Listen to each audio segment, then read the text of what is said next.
मुंबई प्रशासनाने 8 तासाची मुदत दिली. आझाद मैदानावर 8 तासच मोर्चा संपतो का? वेगळे वेगळे मोर्चे जे आझाद मैदानावर असतात की किती तासाचे असतात? सरकार जाणीवपूर्वक वेड्यात काढण्याचा प्रयत्न करते आणि आंदोलकांना त्या ठिकाणी उचकवण्याचा प्रयत्न करते. टोकाची भूमिका घेतली पाहिजे का कार्यकर्त्यांनी? संविधानिक पद्धतीने आंदोलन सुरू आहे. माननीय न्यायालय सुद्धा म्हणतं परवानगी घेऊन त्या ठिकाणी आंदोलन करा. कायदा सुद्धा सांगतो संविधानिक पद्धतीने आंदोलन करा. आणि सरकार दिशाभूल करण्याचा प्रयत्न करतंय, मूर्खात काढण्याचा प्रयत्न करतंय. आजपर्यंत सरकारमधल्या नेत्यांनी सुद्धा त्यांच्या श्रेष्ठ नेत्यांच्या सभेला सुद्धा जेवढी लोक बघितलेली नव्हती त्याच्यापेक्षा कितीतरी पट, 50-100 पट जास्त लोक एक शेतकऱ्याचं पोरग त्या जालन्यातून, आंतरवली, सराटीतून मुंबईच्या दिशेने घेऊन येतंय. फक्त विषय आरक्षण आहे. सरकार बोटचेपी भूमिका काय घेत आहे? एकनाथ शिंदेनी जसं नवी मुंबईमध्ये आंदोलन अडवून खोटं बोलून घात करण्याचा प्रयत्न केला होता, तसंच परत एकदा मोर्चेकऱ्यांना अगोदरच थांबवून 2 मंत्र्यांना ज्या सोडलंय, जे अहिल्यानगर मध्ये, शिर्डीत मध्ये एका हॉटेलमध्ये गुप्तगू करत होते, म्हणजे चर्चा करत होते, त्यांना हे आंदोलन मुंबईपर्यंत जाऊ द्यायचं नाही का? सरकार कुठल्या नियमांच्या आधारे अध्यादेश काढणार? सगळं लोकांना आता कळलंय.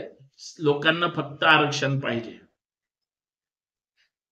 कुठल्या समितीचा अभ्यास करून किंवा कुठल्या आरक्षणाच्या घटनात्मक चौकटीचा अभ्यास करून सरकार तोडगा काढणार आहे, याच्यावर सरकारमधला एकही व्यक्ती बोलायला तयार नाही. लक्षात घ्या, गंभीर गोष्ट आहे. सरकार काय करतंय? सरकार काही लोकांना हाताशी धरून फक्त टीकात्मक राजकारण सुरू आहे. काही बॅनर मनोज जरांगेंच्या विरोधात लावले जात आहेत. सरकारची प्रतिमा किती स्वच्छ आहे आणि आम्ही कसे आतापर्यंत निर्णय घेतले आणि जरांगे कसे हेकेखोरपणानं वागतात हे सांगण्याचा प्रयत्न करताय. पण हजारो लाखो मराठी काय म्हणतात? पाटील, तुम्ही म्हणताल तसंच होईल, तुमच्या शब्दाच्या बाहेर नाही. याचा अर्थ लोकांचा विश्वास आहे त्यांच्यावर. हजारो करोडो लोकांनी ज्यांच्यावर विश्वास ठेवलाय तो माणूस मागे हटायला तयार नाही. आणि तुम्ही एका दिवसाची मुदत मुंबईत देता. गणपती उत्सव आहे, सगळे हिंदूच आहेत येणारे. तिथं प्रत्येक गणपतीच्या शेड मध्ये झोपतील, गर्दीमध्ये दर्शन घेतील, काही पण करतील, पण आरक्षण घेऊनच वापस येतील. बऱ्याच मराठ्यांनी बायका पोरांना चाललोय मुंबईला सांगून भावनिक आवाहन करून निघालेत. ते परत वापस फिरतील असं वाटत नाही. जे मराठे आरक्षण नको म्हणत होते ते सुद्धा मोर्चात आता सगळ्यात पुढे आहेत. जे आरक्षणाच्या विरोधात आजपर्यंत काही जण होते, नाकारून चालणार नाही, ते सुद्धा आरक्षणाच्या लढ्यात आहेत. काही जण आरक्षणासाठी शहीद झाले, काही जण आंदोलनामध्ये आयुष्य घालवलंय आणि काही जण साम दाम दंड भेद पडेल त्या पद्धतीनं या लढ्यामध्ये सहभागी आहेत. पोटाला चिमटा घेऊन काही जण आंदोलन लढ्यामध्ये त्या ठिकाणी सक्रिय आहेत. तुम्ही त्यांना 8 तासाची वेळ देणार, फसवणार, त्यांना वेड्यात काढणार, आरक्षण कसं देणार हे सुद्धा सरकारने 8 तासाची वेळ किंवा एका दिवसाची वेळ जसं जरांगे पाटलांच्या आंदोलनाला दिलीये, तसं जरांगे पाटील म्हणतात आम्हाला जर 1 दिवसाची वेळ देत असाल तर एका दिवसात आरक्षण घेऊन मोकळे व्हा आणि गुलाल उधळून येऊ. परंतु सरकार फसवण्याच्या हिशोबाने काम करतंय असं बऱ्याच लोकांना वाटतंय. काय दिवा लावणार उदय सामंत? काय दिवा लावणार राधाकृष्ण विखे पाटील? ही पहिली समिती आहे का? ह्याच्या अगोदर सरकारनं काहीच केलं नव्हतं आणि हा मोठा निर्णय घेतला का? चला एक घर महाग जा, चंद्रकांत पाटील अध्यक्ष होते, काय दिवे लावले त्यांनी? त्याच्या अगोदर नारायण राणे होते, काय दिवे लावले त्यांनी? एकनाथ शिंदे साहेब मुख्यमंत्री होते, काय केलं त्यांनी?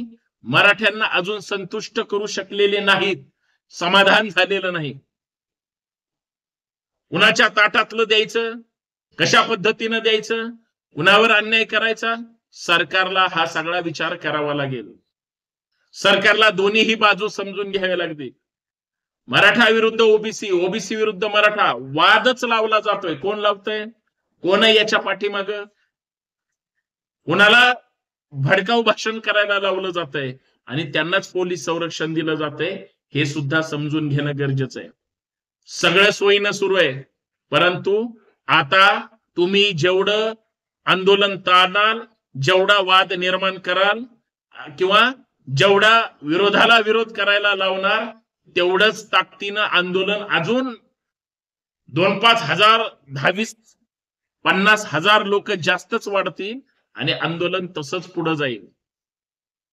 बांधवांनो, हा विषय पाहिजे तेवढा कमी नाही.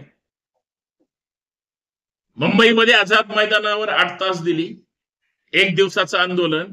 जरांगे पाटील म्हणतात चालणार नाही, आम्ही मुंबईत जाऊ, आझाद मैदानावर बसू, आम्ही वेळ पडली तर कार्यकर्त्यांना टप्प्याटप्प्याने सांगू. टप्प्याटप्प्याने बसायला आणि 1 दिवसाचं आंदोलन करायला हजारोच्या संख्येने लोक कशासाठी येत आहेत? उगाच नाही ते. त्यांनी ठरवलंय आता निकाल हवाय. 8 दिवसामध्ये किंवा 10 दिवसामध्ये हे आंदोलन संपेल असं सुद्धा वाटत नाही, कारण प्रत्येक आंदोलकाने कमीत कमी मुंबईत गेल्यावर 8 दिवसाचं त्याचं भागावं, खाण्यापिण्यासहित सगळं गाड्या ट्रॅक्टर मध्ये भरून सगळे निघालेत. हे काय 8 तासाच्या प्रशासनानं दिलेल्या परवानगीला त्या ठिकाणी प्रमाण मानून हे आंदोलन सुरू आहे का? हे आंदोलन पुढच्या भवितव्यासाठी, पिढीसाठी किंवा पोरांच्या हितासाठी आंदोलन सुरू आहे. आरक्षणाच्या आंदोलनामध्ये जेवढे हजारो लोक रस्त्यावर आलेत, त्याचा वैयक्तिक प्रत्येकाला कुणालाही फायदा होणार नाही, त्यांच्या मुलाबाळांना होणार आहे.